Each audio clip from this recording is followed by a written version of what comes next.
بسم اللہ الرحمن الرحیم۔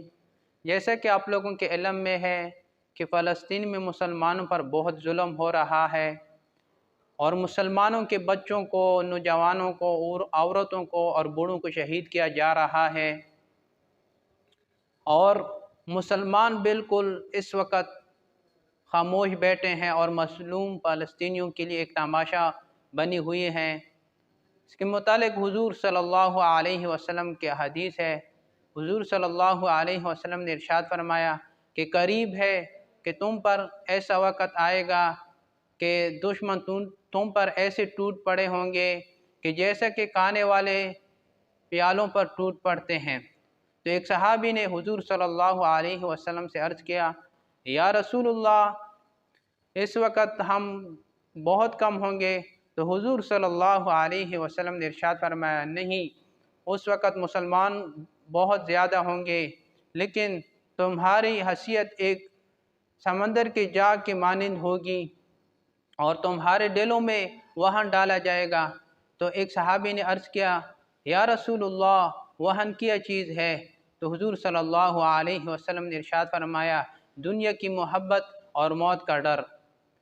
آج اگر ہم دیکھتے ہیں کہ مسلمان ان دو چیزوں میں مصروف ہے، دنیا کی محبت میں مصروف ہے اور موت سے ڈرتے ہیں۔ اگر ہم مظلوم فلسطینیوں کی مدد کریں گے اور یہودیوں کے ساتھ، اسرائیل کے ساتھ جہاد کریں گے تو ہم دنیا سے جائیں گے، ہمارا کیا بنے گا؟ حالانکہ مسلمان جب شہید ہو جائے تو اس کے لیے بہت بڑے مراتب ہے، درجات ہے۔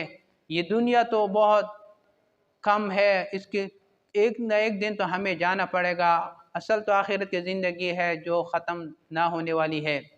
آج ہم دیکھ رہے ہیں کہ جتنی بھی غیر مسلم ممالک ہیں، اسرائیلیوں کی مدد کر رہے ہیں، ان کی مالی تعاون کر رہے ہیں، ان کو اسلحہ فراہم کر رہے ہیں۔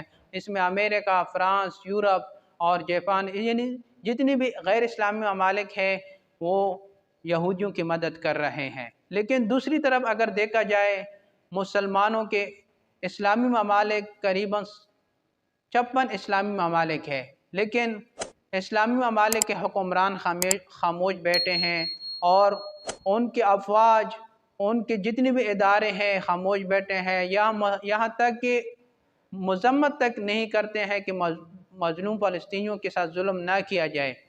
تو جب تک ہم مسلمان اکٹھے نہیں ہو جائیں گے تو آج فلسطینیوں پر ظلم ہو رہا ہے، کل شاید ہم پر ہو جائیں۔ تو آج جتنی بھی اسلامی ممالک کے حکمران ہیں ان کو چاہیے کہ ان کی ہر طرح کی مدد کریں، ان کی مالی تعاون کریں، ان کو اسلحہ فراہم کریں، تاکہ غیروں کے ایک سبق ملے کہ اگر کوئی بھی اسلامک ملک کو چھیڑے گا تو ان کا انجام یہی ہوگا۔